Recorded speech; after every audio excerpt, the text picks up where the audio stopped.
Alright.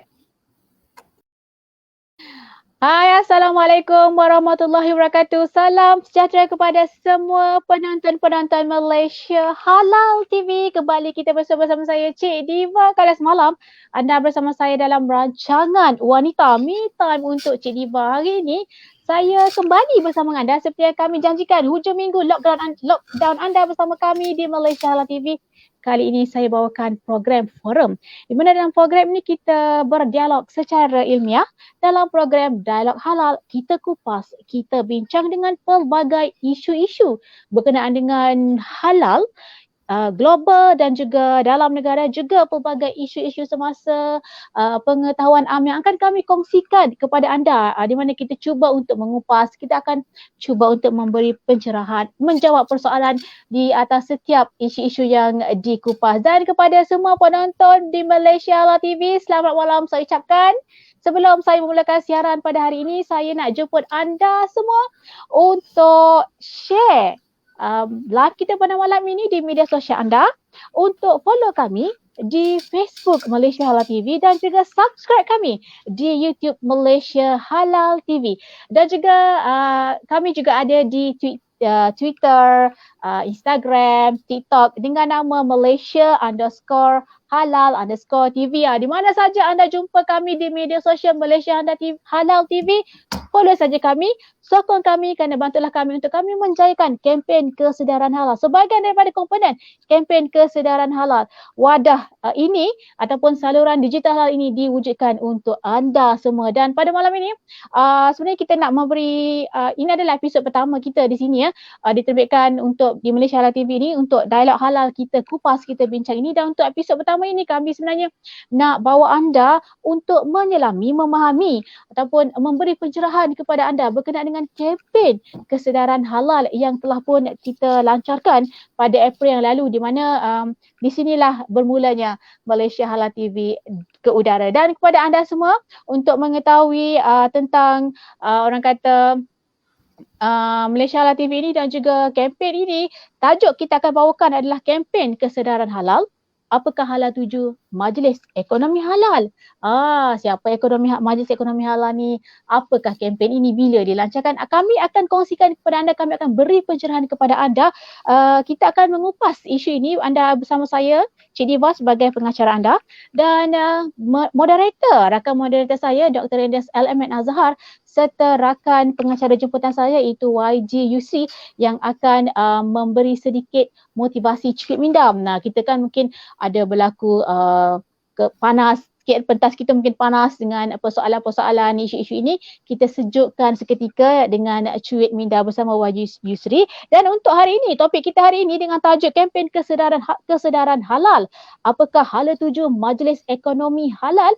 Kita akan kupas bersama dengan tetamu kita, panel jemputan kita, iaitu Setiausaha Agong Majlis Ekonomi Halal, iaitu Dr. Helmi Ibrahim. Apapun sebelum kita berdiskusi, apa kata kita lihat dulu video throwback ini. Silakan. Malaysia Halal TV. Selamat datang ke Malaysia Halal TV.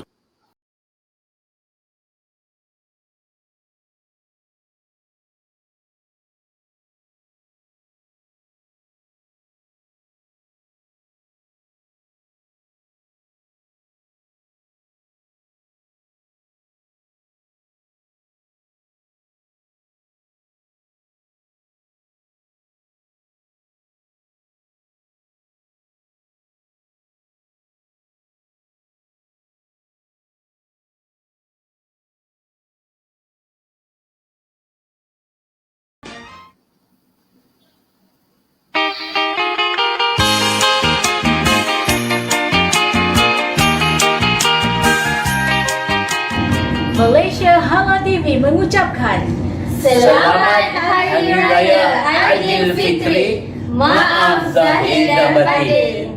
My Halal TV Untuk semua. Assalamualaikum warahmatullahi wabarakatuh. Saya Dr. Endes LMN Azhar dari Malaysian Halal TV ingin mengucapkan Selamat Hari Raya Aidilfitri. Maaf zahir dan batin. My Halal TV untuk semua. Thank you. Hai, Assalamualaikum warahmatullahi wabarakatuh. Salam sejahtera kepada anda semua. Saya Tini Rani, pengacara dan juga ikon dari Selamat Hari Raya Aidilfitri. Maaf saya dapat beri kepada anda. Terima kasih kerana menonton MPC Malaysia Halal TV. My Halal TV. Hai, saya Aini Mazlin, penerbit My Halal TV mengucapkan Selamat Hari Raya Aidilfitri. Maaf zahir dan batin untuk semua. Assalamualaikum, saya Azwani dari Tim Wartawan. My Halal TV mengucapkan Selamat Hari Raya Aidilfitri. Maaf zahir batin. My Halal TV untuk semua. Hai, saya Fadli daripada Unit Pengurusan Malaysia Halal TV ingin mengucapkan Selamat Hari Raya Aidilfitri. Maaf zahir dan batin. My Halal TV untuk semua. Hai, saya Wahid Yusri dari Unit Media Malaysia Halal TV ingin mengucapkan Selamat Hari Raya Aidilfitri. Maaf zahir dan batin kepada seluruh penonton Malaysia Halal TV. Ingat, like, subscribe Malaysia Halal TV. Bye-bye.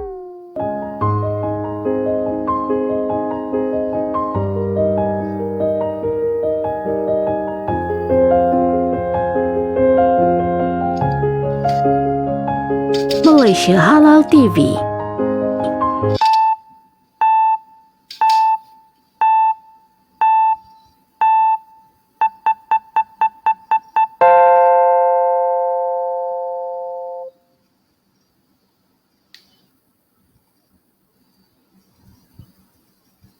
Okey, itulah sedikit sedutan video yang kami sediakan untuk anda. Bingkisan Syawal, kita masih lagi berada di bulan Syawal. Jadi kami ambil kesempatan ini untuk siaran pertama. Kami nak ucapkan salam perkenalan dan kami tampilkan barisan personality daripada Majlis Ekonomi Halal dan juga Malaysia Halal TV untuk anda. Dan ini merupakan siaran pertama kami, jadi inilah kesempatan untuk kami perkenalkan wakil-wakil daripada Majlis Ekonomi dan juga Majlis Ekonomi Halal dan juga Malaysia Halal TV untuk anda semua penonton-penonton Malaysia Halal TV. Apapun itu sebahagian daripada orang kata nak buat mood malam ni, nak bagi mood sikit lah kan, macam tak adalah serius sangat. Tapi apapun sebenarnya kita nak bawa juga penonton untuk melihat sekejap saja lagi untuk melihat sedutan laporan Majlis Pelancaran Malaysia Halal TV. Dan sebenarnya pada majlis ini telah pun berlangsung pada April yang lalu, di mana di dalam majlis itu kita melancarkan kempen kesedaran halal dan juga Malaysia Halal TV dan memasyurkan Duta Keamanan, Duta Busana Muslimah, ikon MHTV, juga Dana Wakaf Dana Halal. Dan inilah yang akan kita kongsikan sebentar saja lagi bersama dengan panel dan juga moderator kita. Tapi apapun, Yusri sudah bersedia dengan video laporan Majlis Pelancaran? Okey, kita throwback, kita terus ke VT Majlis Pelancaran Malaysia, kempen kesedaran halal. Silakan. 2021-2022. Yang berhormat Timbalan Menteri Komunikasi dan Multimedia Datuk Zahidi Zainul Abidin dan yang berbahagia Profesor Anjung Tan Sri Dr. Syed Hamid Akbar, Pengurusi Lembaga Penasihat Majlis Ekonomi Halal, telah melancarkan Malaysia Halal TV yang merupakan sebuah saluran platform digital. Majlis berlangsung pada 7 April 2021 bertempat di Starling Mall, Petaling Jaya. Malaysia Halal TV ditubuhkan sebagai wadah kempen kesedaran halal dalam kalangan masyarakat sekaligus menggalakkan aktiviti ekonomi berasaskan perkhidmatan dan produk halal. Majlis tersebut diacarakan oleh Saudari Nurhatini Cik Rohim dan Saudara Syazman Tajuddin serta dihadiri oleh barisan tetamu kehormat iaitu Yang Berhormat Timbalan Menteri Komunikasi dan Multimedia Datuk Zahidi Zainul Abidin, Yang berbahagia Profesor Anjung Tan Sri Dr. Syed Hamid Akbar, Pengurusi Lembaga Penasihat Majlis Ekonomi Halal, Dr. Helmi selaku Setiausaha Agung Majlis Ekonomi Halal, barisan penaja iaitu Puan Sri Nisa, Tan Sri Bakri Zinin, Datuk Kamil dan Puan Kasih Kamara. Majlis dimulakan dengan pelancaran dana wakaf halal oleh Yang Berbahagia Profesor Anjung Tan Sri Dr. Syed Hamid Albar, Pengerusi Lembaga Penasihat Majlis Ekonomi Halal. Seterusnya, majlis diteruskan dengan penampilan Duta Keamanan ASEAN Rohingya, Majlis Ekonomi Halal, Ikon Taste of Humanity iaitu Puan Sri Nisa Bakri dan Duta Busana Muslimah Puan Kasih Kamara. Seterusnya, majlis diserikan dengan persembahan silap mata oleh saudara Kenny Yas yang merupakan Presiden Persatuan Magic Malaysia dan ahli silap mata profesional yang tidak asing lagi di mata masyarakat. Kini, tibalah kita di kemuncak acara iaitu Majlis Pelancaran Malaysia Halal TV dan memperkenalkan ikon Malaysia Halal TV iaitu Puan Nur Hartini Cik Rohim oleh Yang Berhormat Timbalan Menteri Komunikasi dan Multimedia Datuk Zahidi Zainul Abidin dan sekaligus merasmikan pelancaran logo kempen kesedaran halal oleh Majlis Ekonomi Halal bersempena Tahun Kesedaran Halal 2021-2022.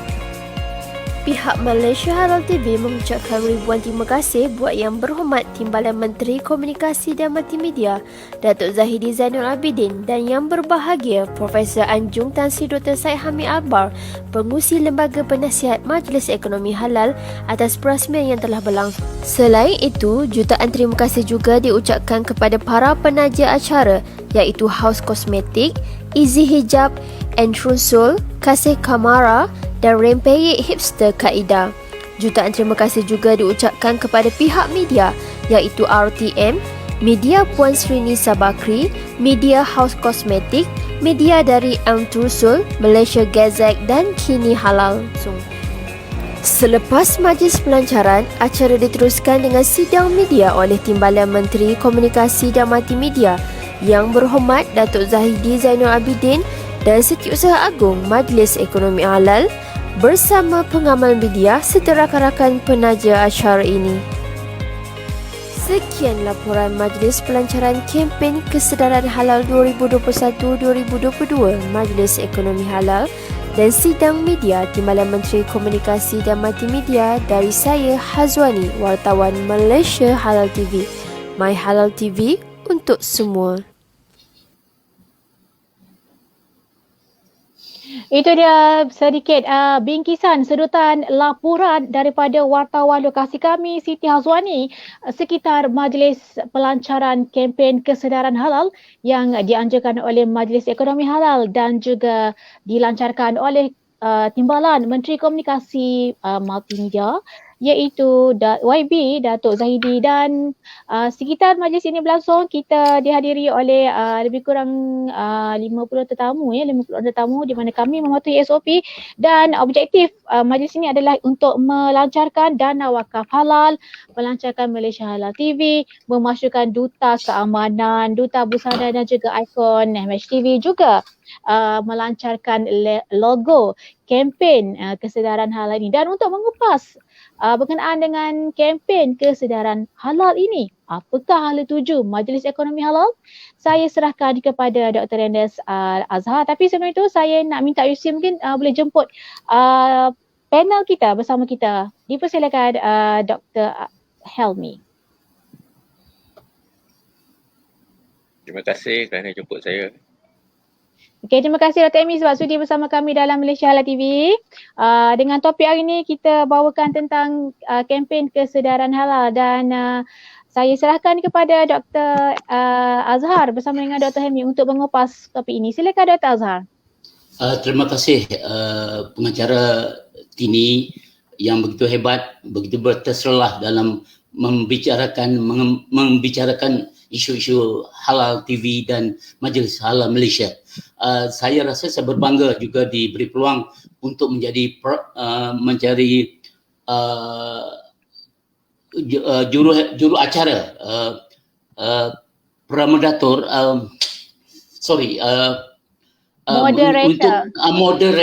untuk majlis ini dan untuk Dr. Helmi, selamat datang dan ini kali kedua saya mengecarakan dengan Dr. Helmi di majlis di suasana TV digital.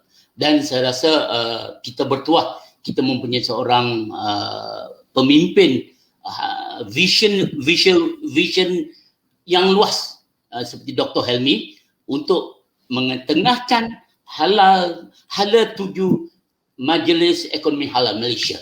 Dan ini merupakan satu gerak tegas yang dilaksanakan oleh beliau, dan kita patut berbangga dengan line of action yang beliau cuba kemukakan mengetengahkan peranan halal dan apa fungsi halal di Malaysia. Selamat datang Dr. Helmi. Assalamualaikum. Terima kasih. Assalamualaikum. Jadi terima kasih. Terima kasih kepada juga pemirsa di luar sana. Tolong like dan subscribe kita punya channel. Jadi di sini saya tidak membuang masa, doktor. Boleh saya mulakan dengan soalan apa yang saya nak tanya?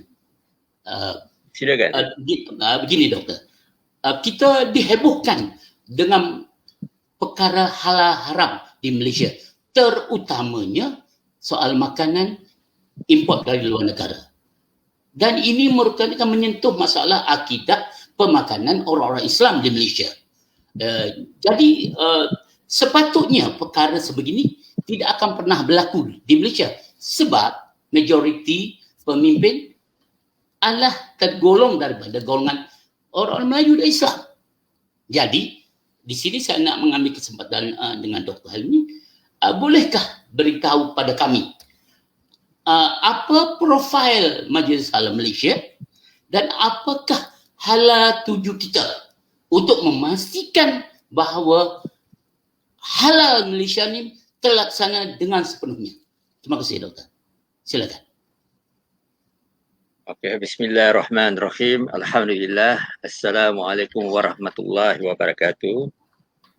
Terlebih dahulu saya ucapkan ribuan terima kasih kepada Malaysia Halal TV yang terdiri daripada Miss Diva, Dr. Ratus Elemen Azhar, YB Yusri kan, yang telah menjemput saya lah pada malam ini untuk mengutarakan program Dialog Halal.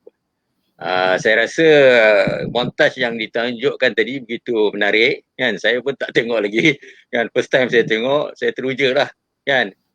Satu production dan editing yang begitu dirancang rapi dan mesej tu sampai dengan jelas. Okey. Saya juga nak mengambil kesempatan ni, saya rasa kita masih dalam bulan Syawal kan. Jadi saya mengucapkan selamat hari raya dan juga maaf zahir batin kepada para pendengar kita, khususnya saya rasa kan siaran ini banyak ditontoni oleh rakan-rakan kita daripada kalangan ahli-ahli daripada Majlis Ekonomi Halal itu sendiri. Okay. Jadi sekarang ni saya rasa Dr. Andes memulakan dengan satu soalan yang begitu berat bagi saya kan. Tapi saya mulakan dengan di penghujung soalan tu, iaitu berhubung tentang Majlis Ekonomi Halal. Okay. Sebelum tu saya nak bagi satu overview lah tentang isu halal ni. Dia sebenarnya market value halal ni begitu besar. Dijangkakan pada tahun 2023 ni value market halal di seluruh dunia 2.6 bilion, bukan 2.6 bilion, 2.6 trilion US dollars. So bayangkanlah kan, 2.6 trilion US dollar kalau kita kali dengan 4 atau kali dengan 5 dengan Malaysia tu berapa trilion dia. Dan di Malaysia sendiri pada tahun 2025 kita menjangkakan kan sektor halal ni menyumbang kepada 614 bilion ringgit Malaysia. Dan 70% daripada sektor halal ni dikuasai oleh sektor makanan lah kan. Tapi kita lihat sekarang ni ada satu perkembangan besar dalam sektor halal ni, bukan sahaja dari segi makanan tetapi sekarang ni telah menerabui ke sektor-sektor lain seperti pharmaceutical, kosmetik, produk kesihatan, toiletries, alatan medical, pengembaraan halal, hospitality dan juga fashion. Jadi kita lihat ni akhir-akhir ni fashion dia begitu memainkan peranan penting dan dikategori sebagai halal kan. Dan mungkin tak lama lagi ada tentang isu yang kita namakan muzik halal pula kan, yang genrenya ada kaitan dengan Muslim Islam. Jadi persoalan dia sekarang ni di mana kita umat Islam kan dalam ekosistem halal ni kan. Jadi kalau kita lihat sekarang ni dari segi market umat Islam sendiri kan, market umat Islam tu begitu besar. Kita menjangkakan di kalangan dunia Islam ni pengguna ni sebanyak 3.2 trilion US dollars. Jadi satu market yang begitu besar ni kalau kita tidak menerokainya adalah satu kerugian yang besar kepada umat Islam. Dan sebenarnya dari segi ekspor market di Malaysia saja hanya lebih kurang 40.2 bilion. Itu ekspor market. Dan ini merupakan 4.1 daripada keseluruhan ekspor negara. Jadi persoalan dia sekarang ni yang penting yang kita nyatakan berhubung dengan apa yang dinyatakan oleh Dr. Andes ni ialah tentang bagaimanakah peranan yang kita boleh mainkan supaya ekonomi halal ni memberikan kekuatan kepada umat Islam. Jadi atas kesedaran inilah maka kita sebenarnya menubuhkan Majlis Ekonomi Halal. Majlis Ekonomi Halal ni ditubuhkan pada tahun 2014 kan. Saya rasa pada tahun 2014 tu kita ada satu isu yang begitu sensitif lah di mana Kementerian Pertanian Asas Tani telah mengeluarkan satu kenyataan mengatakan bahawa 80% daripada daging ayam halal yang dikatakan halal yang memasuki pasaran emas sebenarnya tidak halal. Jadi daripada 1.3 juta ayam yang disembelih yang dikatakan halal sebenarnya hanya 300,000 saja yang halal. 1 juta lagi itu tidak halal. Dan kenyataan ini dibuat oleh Menteri Pertanian pada masa itu iaitu Yang Berhormat Datuk Ismail Sabri. Jadi itu tahun 2014 kan. Jadi sekarang ni adakah ada pembaharuan terhadap apa yang berlaku? Saya rasa tidak. Malah dalam keadaan ini saya rasa keadaan semakin teruk. Khususnya kita lihat akhir-akhir ini dengan cerita tentang kartel dan sebagainya. Jadi atas kesedaran inilah maka pada tahun 2014 kita telah menubuhkan Majlis Ekonomi Halal dan antara matlamat utama Majlis Ekonomi Halal ialah menjayakan apa yang kita katakan dasar halal negara. Selagi negara kita tidak mempunyai satu dasar halal negara, selagi itulah kita tidak akan dapat menangani masalah yang kronik yang kita hadapi pada hari ini. Jadi itu matlamat kita, menubuhkan dasar halal negara. Itu sebagai mukadimah kepada soalan yang dikemukakan oleh Dr. Andes. Doktor, saya suka nak tanya, nak tambah kepada apa yang doktor cakap. Memandang tahun 2014, doktor kata 300,000 saja. 80% saja yang 80% dia yang sebenarnya halal. 80% yang tidak halal. Ya, betul. Sehingga hari ini, maaf saya tanya strict, apakah tindakan yang drastik untuk memastikan kita ni tidak makan benda haram? Itu satu soalan yang memang sukar saya nak jawab lah kan. Sebab ini merupakan soal dasar kan. Dasar yang berkaitan dengan kawal selia dari segi industri halal, khususnya dari segi bekalan supply chain dari segi ayam ni. Jadi in fact sebenarnya kita sejak tahun 2014 tu kita tidak ada statistik. Betul tak? Apa yang berlaku? Sama ada berlakunya peningkatan ke, berlaku penurunan ke, pembaharuan dan sebagainya kita tidak tahu. Tapi apa yang kita fahami, Doktor, sebab apa tak tahu? Ya. Kan polisi biasanya digubal, dipublicise-kan. Betul. Apalagi Sepatutnya menyangkutkan begitu. soal hayal. Betul. Dia saya rasa mungkin disebabkan oleh sensitivity isu halal ni. Kan? Apa yang Isu sensitif? halal ni begitu sensitif. Sensitivity ni itu kita kena tanya kepada pihak berkuasa lah. Saya tak boleh nak jawab. Kan? Jadi persoalan dia sekarang ni, ginilah saya bagi satu contoh lah paling mudah. Kan? Di Lembah Kelang ni, kan, berapa banyak rumah penyembelihan yang sebenarnya yang dikuasai oleh orang Islam? Itu soalan saya. Jadi persoalan dia sekarang tak ada. Jadi persoalan dia, jadi ini satu persoalan ni. Jadi ini soal yang saya rasa sangat sensitif lah. Apabila kita gembar-gemburkan, dia akan menjadi satu perkara yang menyentuh emosi umat Islam. Jadi atas dasar ini saya rasa mungkin pihak-pihak yang berkuasa merasakan bahawasanya kan statistik ataupun segala maklumat yang berhubung dengan perkara ini sebaiknya tidak didedahkan secara umum. Tapi setidak-tidaknya pendedahan yang telah dibuat oleh Kementerian Pertanian pada tahun 2014 oleh Yang Berhormat Menteri, yang mana menteri itu masih berada pada kabinet yang ada sekarang ni, adalah satu pengumuman yang begitu mengejutkan kita. Dan realitinya keadaan status tu masih berada sekarang ni. Jadi inilah disebabnya, antara sebab kenapa kita lancarkan tahun kesedaran halal tahun 2021 dan 2022, dan kerana pada tahun ini sama ada kita sedar atau tidak, kita dah dikejutkan dengan isu kartel daging pula. Betul tak? Jadi keadaan kronik tentang isu halal ni, tentang daging, ayam dan sebagainya, bukan ditangani tetapi menjadi lebih teruk lagi. Jadi dalam masa kita berhadapi darurat disebabkan oleh wabak pandemik, kita juga sebenarnya berada dalam darurat haram halal ni. Jadi sebab tu kita lancarkan tahun kesedaran halal supaya kita dapat menyuntik semangat kesedaran halal di sadubari umat Islam di negara ini. Terima kasih Doktor. Setidaknya umat Islam di Malaysia mengetahui sedikit sebanyak tentang perjalanan sistem halal dan peraturan dan perundangan halal di Malaysia. Apapun saya rasa peranan doktor tidak berhenti di sini. Saya rasa tugas yang akan dipikul besoknya akan lebih berat dan lebih serius dan perlu dijawab oleh semua pihak. Jadi di sini saya nak teruskan pertanyaan kedua. Boleh saya sambung doktor? Soalan kedua silakan.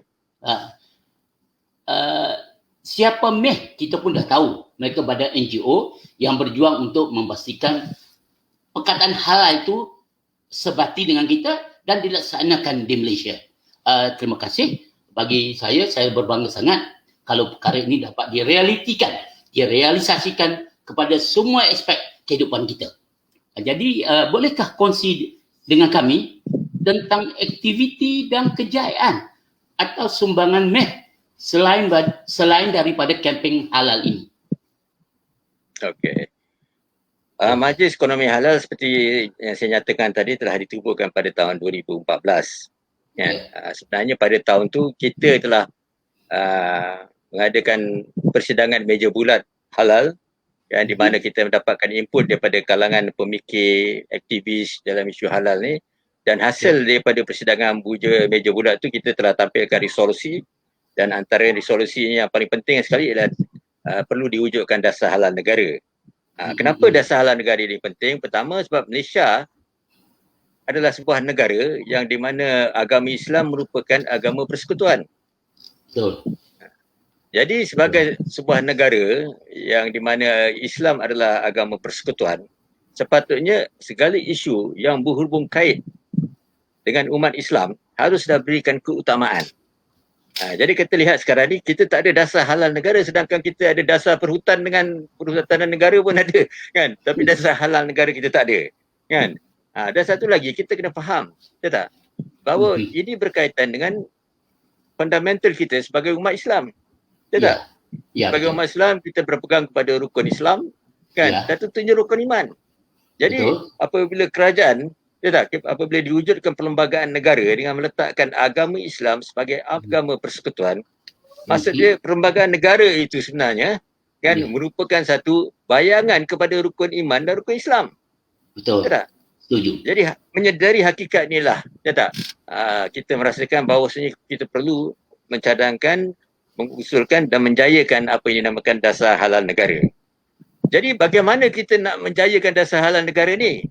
Betul tak? Jadi kita mula dengan proses apa yang dinamakan kempen kesedaran. Jadi kita kena berikan penerapan dalam sanubari, dalam jiwa, dalam roh kita, kan?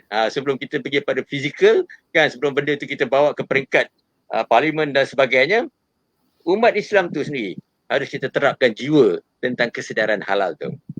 Sebab tu pada tahun 7 April yang lepas, kita telah melancarkan apa yang dinamakan kempen kesedaran halal tahun 2020 dan tahun 2022.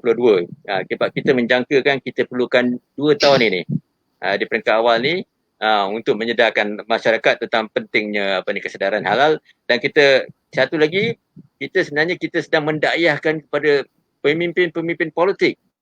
Tak? Kita nak kalau boleh pemimpin politik, khususnya parti-parti politik majoriti Melayu Islam, tak? Meletakkan manifesto dalam parti masing-masing dalam pilihan raya akan datang untuk melaksanakan dasar halal negara ni. Tak? Kita Betul, nak betul. supaya kita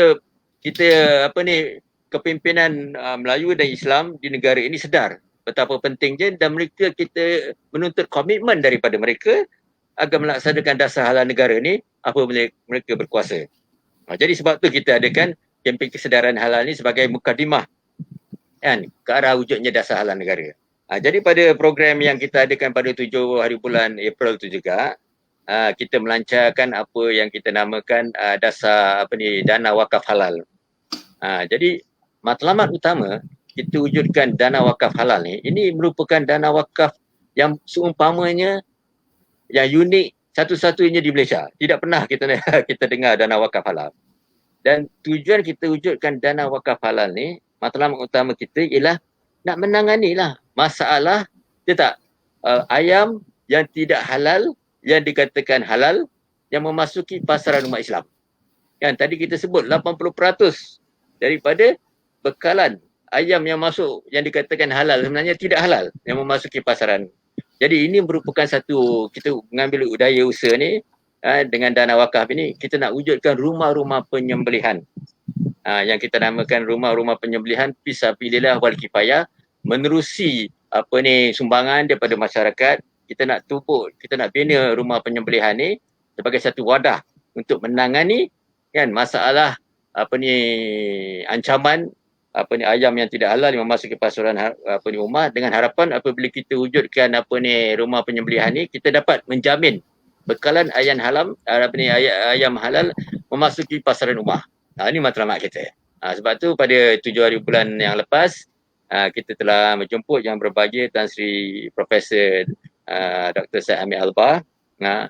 Beliau merupakan mantan Menteri Kabinet kita dan juga mantan Duta OIC untuk melancarkan dana wakaf halal ni.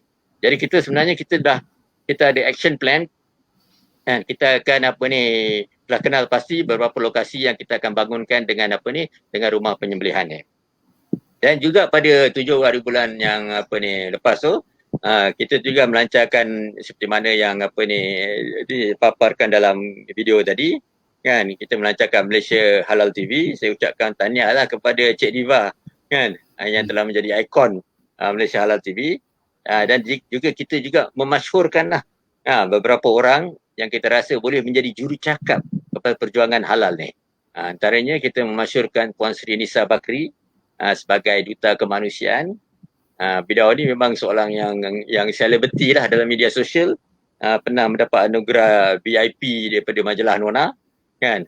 Beliau seorang aktivis kan dalam bidang masakan dan juga banyak melakukan kerja-kerja kemanusiaan, dan kita telah memasyhurkan dia. Kita juga telah memasyhurkan Puan Kasih Kamara sebagai duta busana muslimah, kerana beliau ni seorang usahawan yang bermula dari bawah dan berjaya dalam bidang dia, berniaga secara online. Dan itulah satu lagi kita masyhurkan Cik Tini Rohim lah, atau lebih dikenali dengan nama selebritinya Cik Diva kan, sebagai ikon Malaysia Halal TV. Ini merupakan antara program-program yang kita atur lah. Dan kita sangat berbesar hati kerana Yang Berhormat Datuk Zahidi Zainal Abidin, Timbalan Menteri Komunikasi dan Multimedia, telah sudi datang kan untuk melancarkannya. Ini merupakan yang kita namakan langkah pertama lah. Sebenarnya walaupun dunia ni berada dalam keadaan COVID-19 kan, walaupun kita berada dalam lockdown dan sebagainya, tapi ini merupakan satu hikmah kepada Majlis Ekonomi Halal. Sejak kita dilanda dengan COVID ni, sebenarnya perkembangan Majlis Ekonomi Halal tu semakin rancak lagi kan. Dalam dunia sebenarnya tertutup kan, peluang-peluang kepada kita banyak yang terbuka. Kita telah mengadakan pada tahun lepas dalam keadaan COVID itu sendiri, dalam suasana pandemik, telah mengadakan kerjasama dengan College Universiti Islam Melaka kan. dan kita merupakan antara pemain yang membantu kan College Universiti Islam Melaka ni dinaikkan taraf pada Universiti Melaka. Dan ini merupakan satu sinergi yang sangat penting. Kerana dengan adanya universiti bersama-sama kita akan menghasilkan program-program latihan dan akademik yang boleh menyumbang kepada ekosistem halal itu semua. Dan kita sebenarnya juga telah mengadakan kunjungan hormat kepada Yang Berhormat Yang Amat Berhormat Ketua Menteri Melaka, di mana Yang Amat Berhormat Ketua Menteri Melaka telah meneliti master plan yang kita kemukakan, dan beliau telah menyatakan secara peribadi kan, bukan 100%, tapi 110, lepas tu 120, lepas tu 130%. Sokongan 100 apa saja yang kita nyatakan. Dan beliau telah menyatakan kepada kita, beliau di Negeri Melaka kita ada program Melaka Halal Hub yang dengan 300 ekar, dan beliau telah memberikan carangan dan agar kita menjayakan Melaka Halal Cup tersebut. Jadi kita sekarang ni tengah sibuklah menyediakan pelbagai kertas blueprint dan sebagainya dalam menjayakan agar Melaka ni menjadi sebuah negeri halal, dan juga dalam memastikan bahawa Malaysia ni menjadi sebuah negara yang menjadi tumpuan industri halal pada masa yang akan datang. Terima kasih Doktor memberi penjelasan panjang lebar dengan jelas, dan kita berharap audiens di sana, di luar sana dapat menerima dan mencerna apa maksud yang tersirat dan yang tersirat yang disampaikan oleh Dr. Helmi. Kalau begitu Doktor, boleh saya lanjutkan pertanyaan saya? Silakan. Saya rasa terkilanlah di sini bila Doktor bercakap tentang dasar halal negara, belum ada ayam sembelih halal 80% tak halal, daging import patut daging lembu, daging kerbau, daging kangaroo. Daging kangaroo. Betul. Ini menjadi satu terkilat yang tak dapat diluahkan. Jadi saya nak tanya, persoalan ini siapakah yang bersalah? Siapakah yang perlu mengambil tanggungjawab, dan kenapa benda ini tidak dihalang atau diletakkan dalam keadaan observasi yang lebih ketat dan mengambil tindakan undang-undang yang lebih tegas.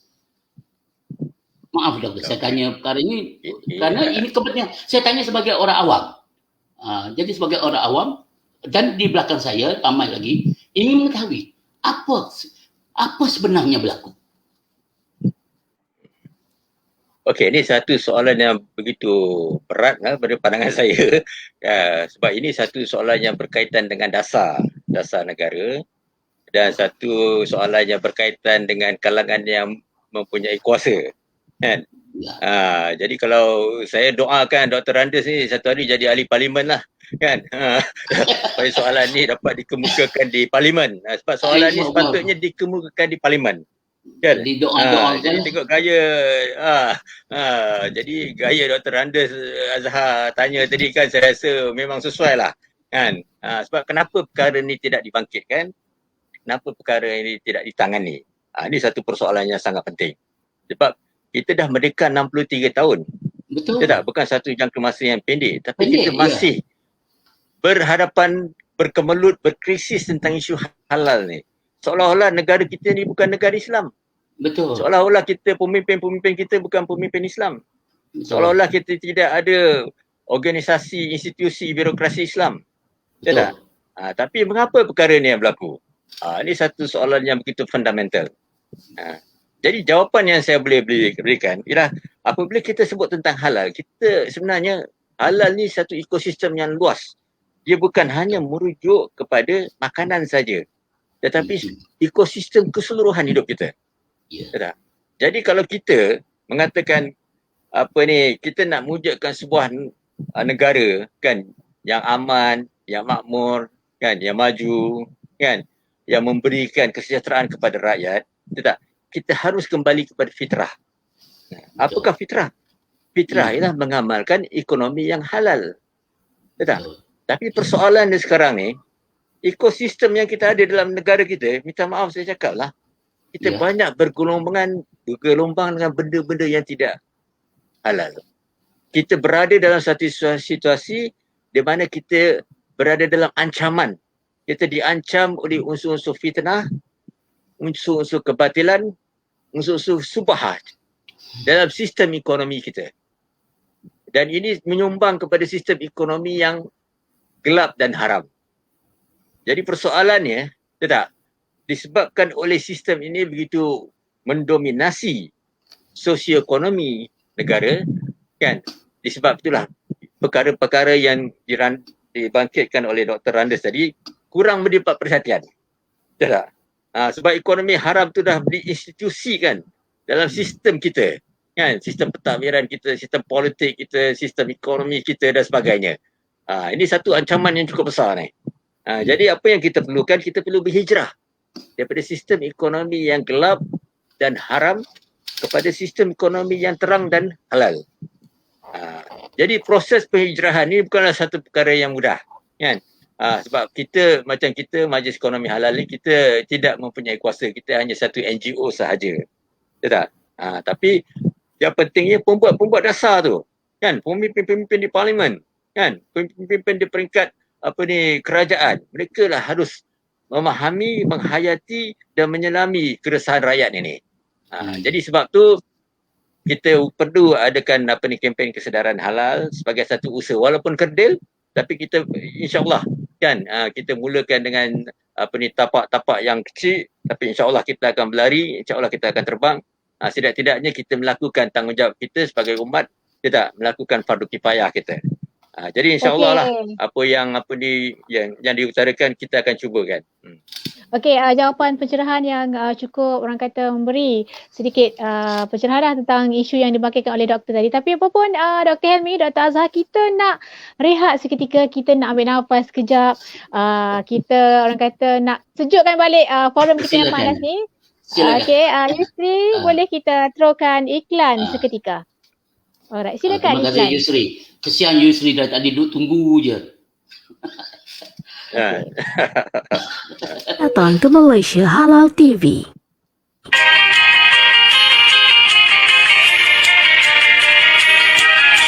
Kuih dan muih beraneka macam, jangan hanya dipandang. Muruku jihad. Sila nikmati kawan dan memasak malam ke pagi. Muruku jihad. Jangan lupakan peninggalan nenek zaman bersama. Asyik bersembang, pakcik dan makcik. Aduh, raya lupa nak diberi. Cerikan raya anda sekeluarga dengan hidangan Muruku Legend Cik Ha. Selamat Hari Raya Aidilfitri. Maaf zahir dan batin daripada Muruku Legend Cik Ha. Anda semua penggemar-penggemar peridu Cik Ha Muruku ini, anda boleh dapatkan Muruku Legend Cik Ha sejak 90-an. Malaysia Halal TV.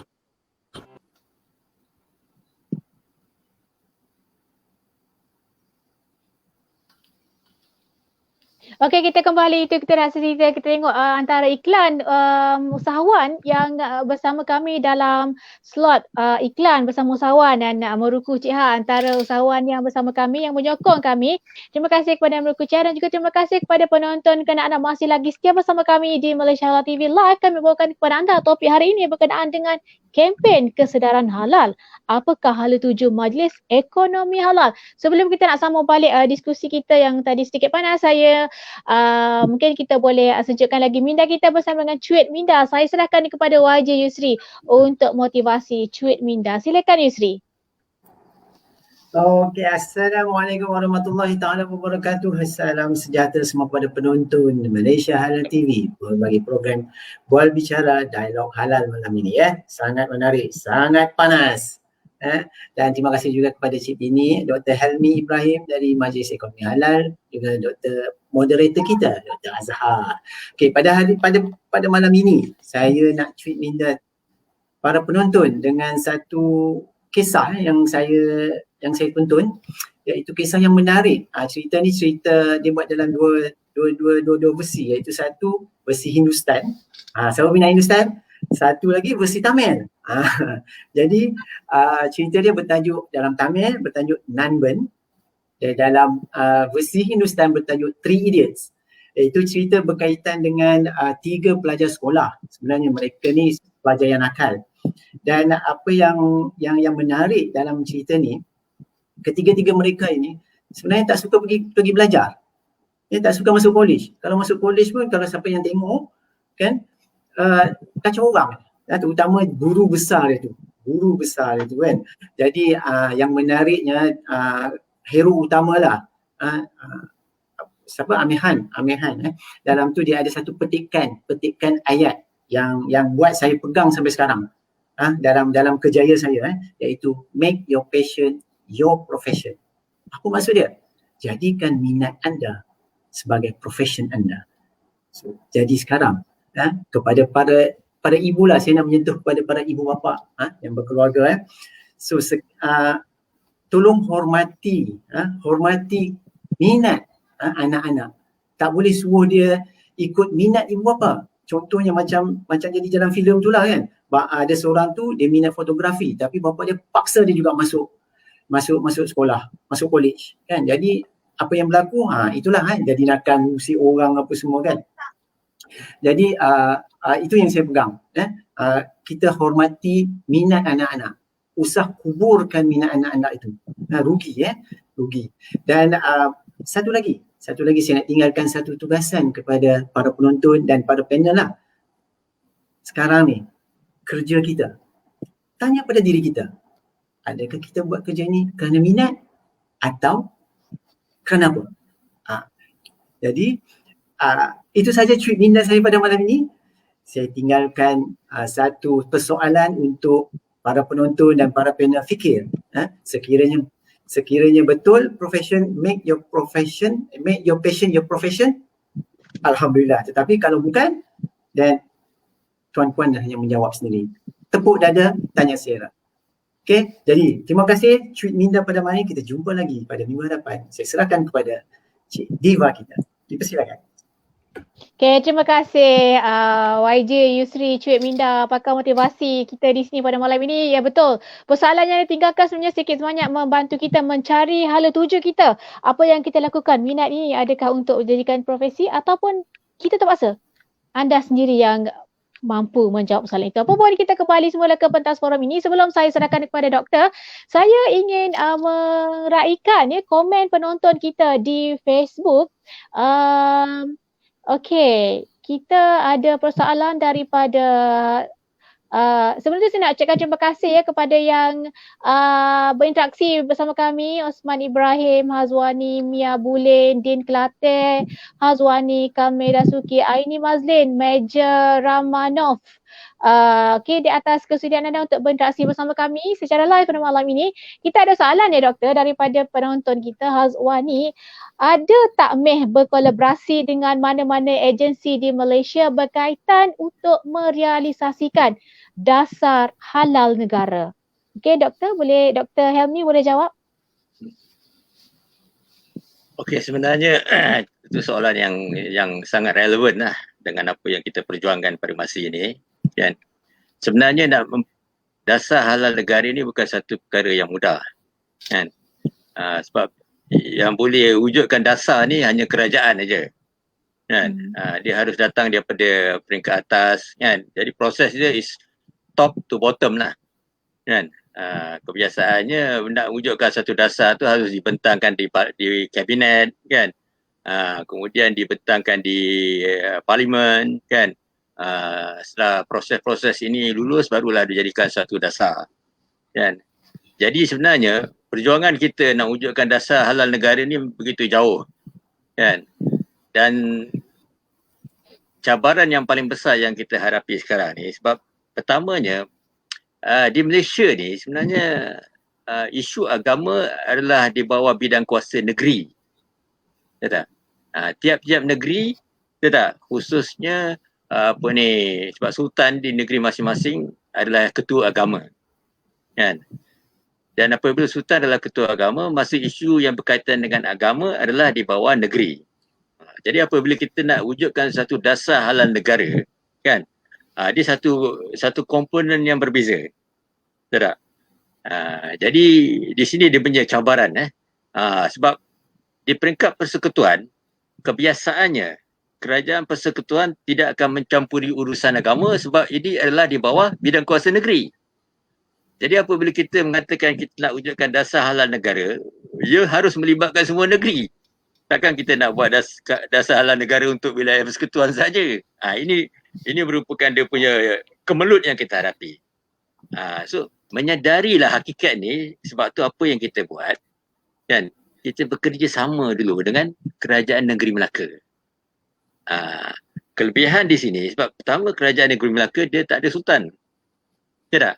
Jadi proses birokrasinya tidaklah sehebat dengan negeri yang ada sultan. Dan kita sebenarnya betul sebab Ketua Menteri Melaka, beliau juga merupakan pengurusi kepada Majlis Agama Islam Melaka.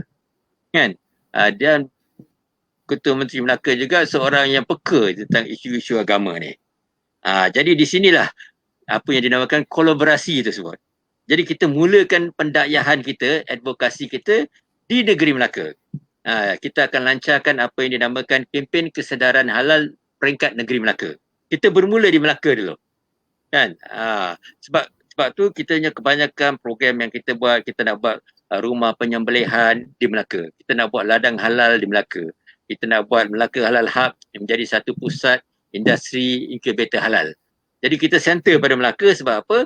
Kita melihat kerajaan negeri Melaka adalah kerajaan yang reseptif terhadap cadangan-cadangan yang kita kemukakan. Jadi ini kolaborasi kita dengan Melaka. Jadi kalau pilot project kita di Melaka berjaya, jadi kita ada satu profil yang boleh kita bawa ke negeri-negeri lain. Inilah kolaborasi yang Cik Diva tanya tu, inilah jawapan dia. Jadi sekarang ni kita tengah ongoing ni, kita tengah rancak ni. Jadi kita mengharapkan sokongan, dokongan dan doa daripada umat Islam dan di negara kita agar usaha kita berjaya. Kalau kita boleh transformkan Melaka menjadi sebuah negeri halal dan seterusnya Melaka mempunyai dasar halal negeri, insya-Allah satu hari, kan, kita tak tahulah, mungkin mengambil masa, mungkin bukan dalam jangka masa hidup saya pun, tapi insya-Allah kan kita menuju kepada dasar halal negara. So ini adalah langkah pertama lah oleh Majlis Ekonomi Halal ya. Betul. Untuk menjayakan kempen halal ini dan juga merealisasikan dasar halal negara. Langkah pertama dimulakan dengan jalinan kerjasama dengan Kerajaan Melaka. Jadi sedikit pencerahan ya, sebahagian daripada sebenarnya aktiviti MEH juga. Dan soalan kedua daripada penonton ni saya ingin ajukan daripada Ani Mazin.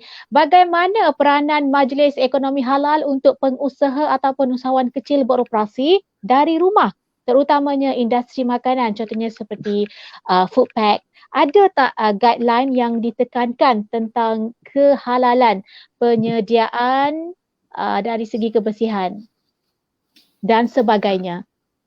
Macam mana peranan MEH di sini? Okey, tadi kita sebut tentang dasar halal jadi itu di peringkat atas di peringkat national. Sekarang ni kita pergi ke peringkat mikro lah. Dia peringkat locality. Khususnya apabila kita sebut tentang food bank ni, kita bercerita tentang usahawan mikro lah. Dia peringkat di rumah-rumah dan sebagainya. Sebenarnya pada pandangan saya, dalam suasana COVID yang berlaku sekarang ni, kan, memanglah ia merupakan satu cabaran yang cukup besar dari segi sosioekonomi dan ia terkesan kepada semua pihak. Kan? Tapi dalam masa yang sama, ia juga memberikan satu peluang kepada usahawan-usahawan mikro ni, khususnya yang terlibat dari segi penyediaan makanan. Sebab kita bila kita berada dalam keadaan COVID ni, kita banyak duduk di rumah, kita tak dedah kepada dunia luar. Dan kita sekarang ni kita nampak wujudnya sektor kan food grab ni. Kan? Jadi wujudnya sektor food grab ni dia seiring kan dengan perkembangan usahawan menyediakan makanan. Okey, jadi apa yang sebenarnya dalam perancangan kita? Kita ada perancangan. Kita ada perancangan bagaimana membantu usahawan-usahawan mikro dalam sektor penyediaan makanan ni. Apa yang kita cadangkan? Kita ada program yang kita namakan Central Kitchen. Dapur berpusat. Jadi program kita dapur berpusat ni sebenarnya kita nak memberi dia bersikap satu program seperti inkubator. Kan? Jadi usahawan-usahawan ni kan, kita lihat sekarang ni kebanyakannya apabila berlaku lockdown PKP ni, dia ada masalah kan, masalah dari segi pergerakan kan, dari segi masalah dari segi marketing kan, masalah dari segi fasiliti dan sebagainya. Jadi dengan kita wujudkan program dapur berpusat ni dalam bentuk incubator ni, sebenarnya kita memayungi mereka kan. Umpamanya kata usahawan di satu tempat kan, kalau dia nak berniaga sendiri, dia buat daripada rumah dia lah kan. Tapi apabila kalau kita wujudkan dapur berpusat ni kan, maksud dia usahawan-usahawan ni kita boleh beroperasi di tempat tersebut kan.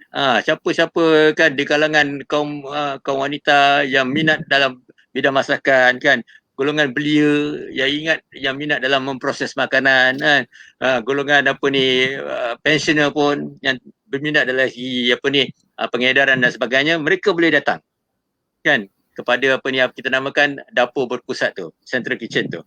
Dari sini kita boleh meningkatkan keupayaan mereka. Kalau dia tidak ada modal, apabila kita satukan, kita akan ada kekuatan dari segi modal. Kita akan tingkatkan kapasiti dari segi pengurusan. Kita akan tingkatkan kapasiti dari segi pemasaran. Kita akan tingkatkan kapasiti dari segi pengeluaran. Kan? Kalau dia seorang-seorang, rasa-rasa dia kurang motivasi, kurang nasihat, kurang pedoman. Tapi dengan adanya program dapur berpusat ni, kita bagi dia business coaching, kita bagi dia business motivation, business training, business counselling, semua kita bagilah. Kan? Ini program yang kita akan laksanakan, dan kita akan buat pilot project kita di Machang, di Kelantan sana. Kita dah kenal pasti lokasi dia dan sebagainya, dan kita akan mulakan dengan satu lokaliti yang kecil di sana, dan program ini akan digerakkan oleh pengurusi Majlis Ekonomi Halal Negeri Melaka, iaitu Tuan Haji Salihuddin. Jadi kalau program kita buat di Melaka itu berjaya, pilot project kita berjaya, kita akan bawa ke negeri-negeri lain lah, di tempat-tempat yang ada permintaan. Jadi pada pandangan saya sebenarnya ini bukan satu benda yang baru. Ya tak? Program-program ini telah diadakan sebelum oleh beberapa agensi kan. Tapi berbeza dengan kita, sebab kita ni NGO. Ya tak? Bila kita NGO ni, kita melayan rakan-rakan kita yang terlibat ni sebagian daripada kita. Kan? Di sini saya nampak peranan yang kita boleh mainkan Majlis Ekonomi Halal dalam memberikan keupayaan dan pengupayaan kepada ummah.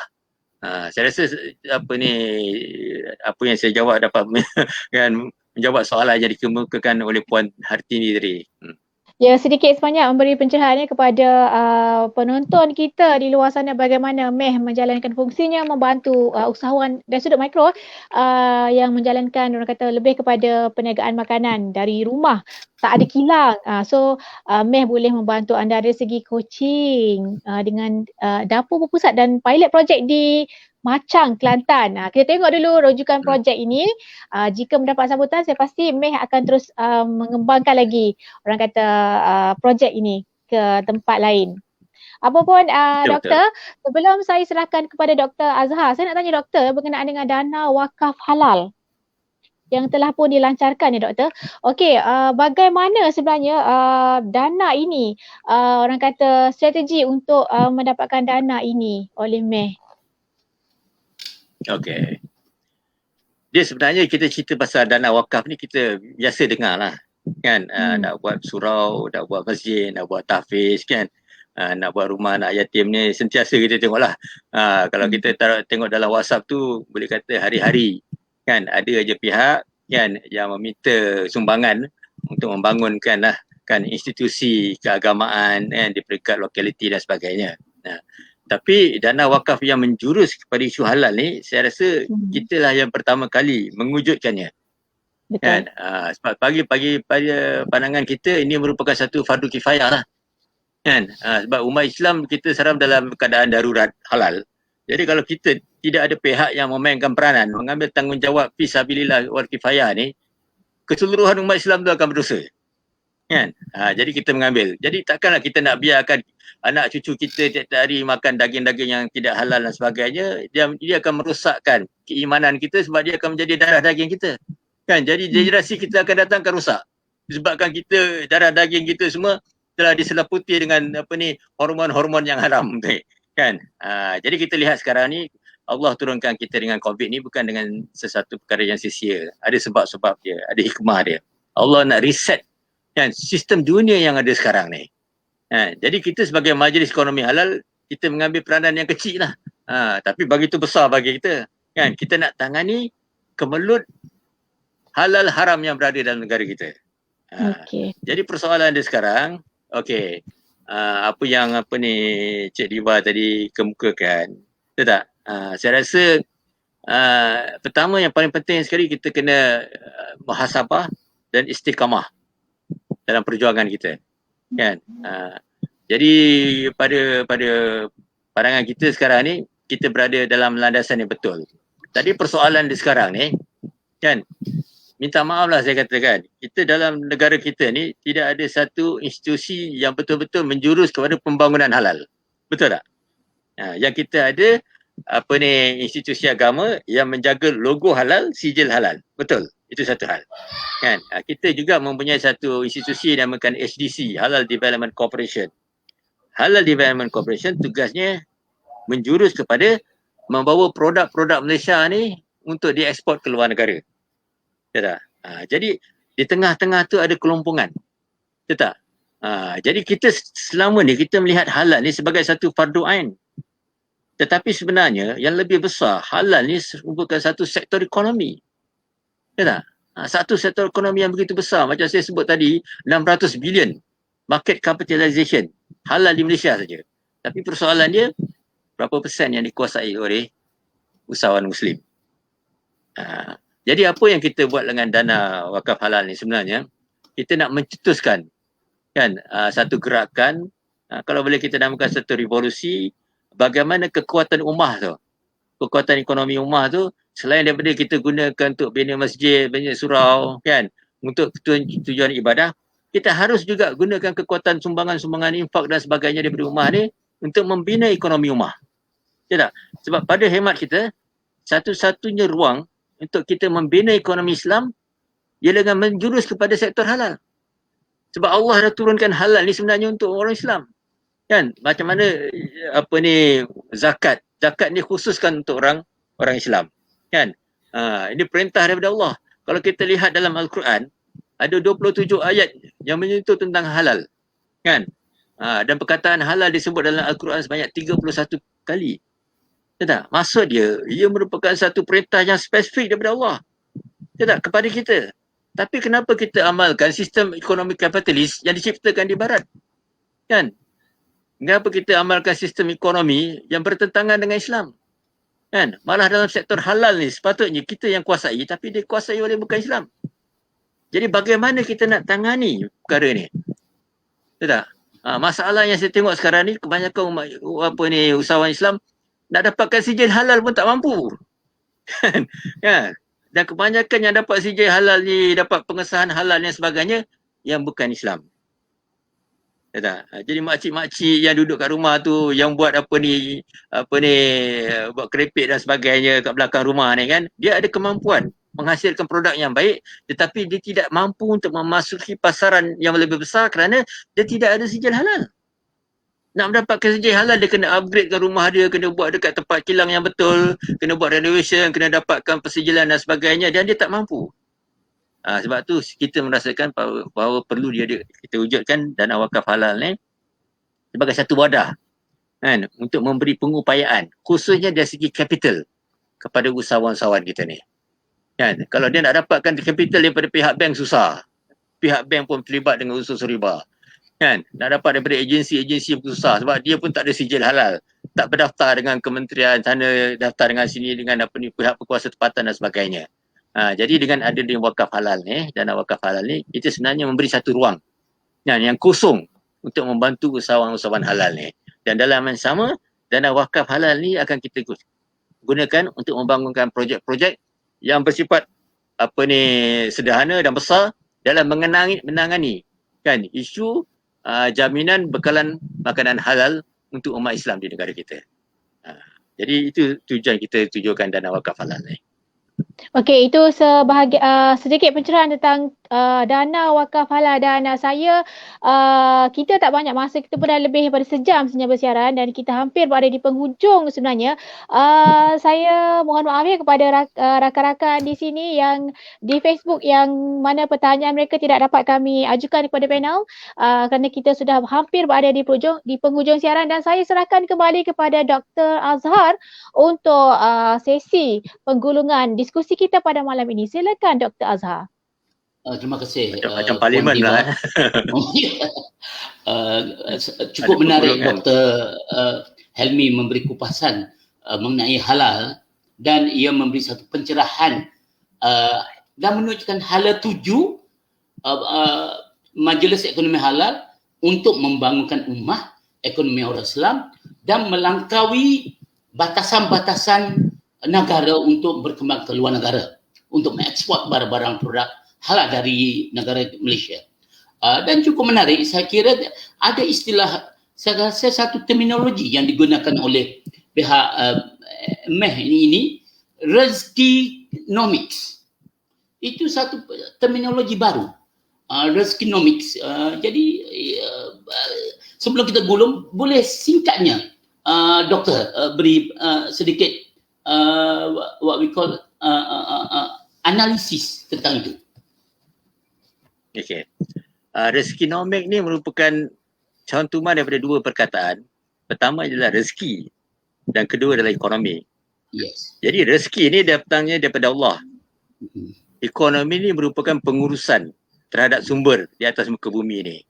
Jadi bila kita cantumkan rezeki dengan ekonomi, jadi reskinomik, ia menampilkan satu wadah bahawasanya reskinomik ni merupakan rezeki yang Allah bagi pada kita dan kita uruskan di atas muka bumi ni yang bertepatan dengan perintah Allah. Tak? Jadi kita sekarang ni reskinomik ni kita nak jadikan satu istilah antarabangsa, satu istilah universal, satu istilah yang lumrah apabila kita kaitkan dengan sistem ekonomi Islam. Sebab apa? Kalau kita sebut sistem ekonomi barat, kita sebut kapitalis, semua orang tahu. Ya tak? Sedangkan kapitalis tu berpaksikan kepada Calvinism. Calvinism ni berasal daripada Protestant ethic. Protestant ethic ni datang daripada Christianity. Betul. Dan kita sebenarnya, kita yang memeluk sistem ekonomi barat ni. Yang bertentangan betul dengan fitrah yang telah perintahkan Allah. Jadi kenapa tidak kita kembali kepada sistem ekonomi Islam? Tapi persoalan dia, kita nak kembali kepada sistem ekonomi Islam, kita tidak ada satu model, satu terminologi yang universal yang dipakai oleh semua. Sebab tu pemikir-pemikir kita di Majlis Ekonomi Halal, kita berbincang dan kita menampilkan satu terminologi reskinomik. Dari reskinomik ni kita akan jadi satu istilah universal untuk sistem ekonomi Islam. Dengan kerjasama Universiti Melaka, kita akan jadikan satu istilah yang akan pakai di seluruh dunia. Itu kita punya wawasan.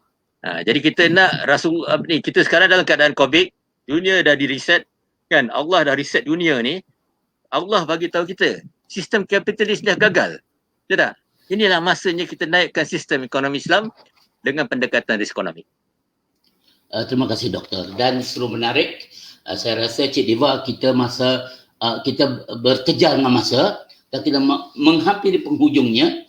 Walau bagaimanapun doktor, saya rasa banyak soalan yang saya nak kemukakan sebenarnya, tapi berhubung masa yang pendek, singkat gini, saya rasa untuk saat ini kita cukup untuk berkongsi ilmu apa yang dikemukakan oleh doktor dan kita share sama-sama. Semoga wawasan, pemikiran, intelektual, ilmu yang doktor cuba kupaskan dapat kita kongsi.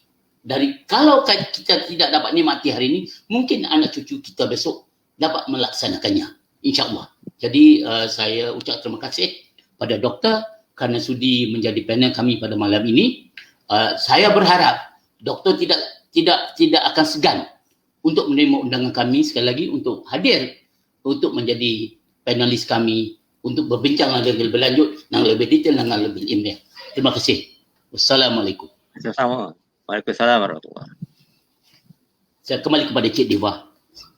Okey, terima kasih Dr. Rendas LMN Azhar, moderator pada malam ini. Terima kasih Dr. Helmi Ibrahim, panel kita pada malam ini, dan juga terima kasih Wajib Yusri atas perkongsian cuit minda yang sedikit sebanyak mencuit minda kita pada malam ini. Okey, apa pun semoga sedikit pencerahan yang kita kongsikan pada malam ini memberi orang kata informasi kepada anda berkenaan dengan hala 7 kempen kesedaran halal ini. Dan kempen kesedaran halal ini merupakan langkah awal Majlis Ekonomi Halal dalam memacu industri halal ke depan, dan 2 tahun merupakan target untuk tempoh masa untuk menyedarkan rakyat Malaysia tentang kepentingan halal ini, dan juga satu dakwah untuk para pemimpin politik supaya cakna halal walaupun tidak kira daripada parti mana mereka berada. Dan dana wakaf halal diharap menjadi satu saluran alternatif untuk membantu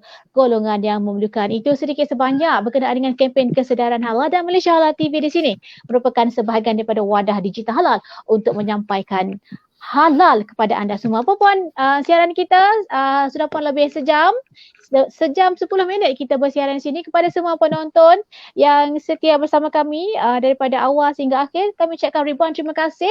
Kepada anda semua, jangan lupa untuk setia bersama kami di hujung minggu. Lockdown anda di hujung minggu setiap Sabtu 9 malam kita ada rancangan Wanita Me Time dengan Cik Diva. Pelbagai isu wanita kita kongsikan di situ.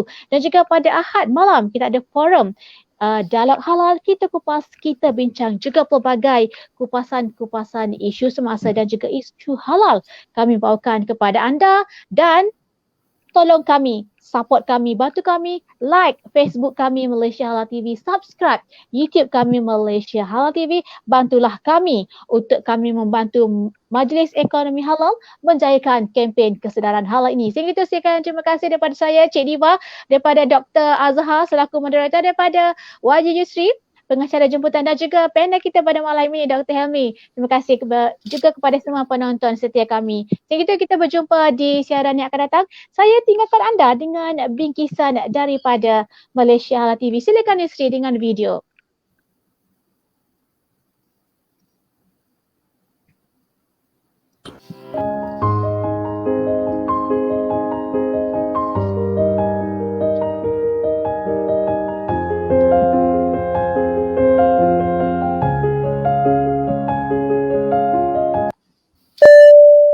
Selamat datang ke Malaysia Halal TV. Malaysia Halal TV mengucapkan Selamat Hari Raya Aidilfitri. Maaf zahir dan batin. My Halal TV Untuk semua. Selamat Aidilfitri kepada saudara serta saudari.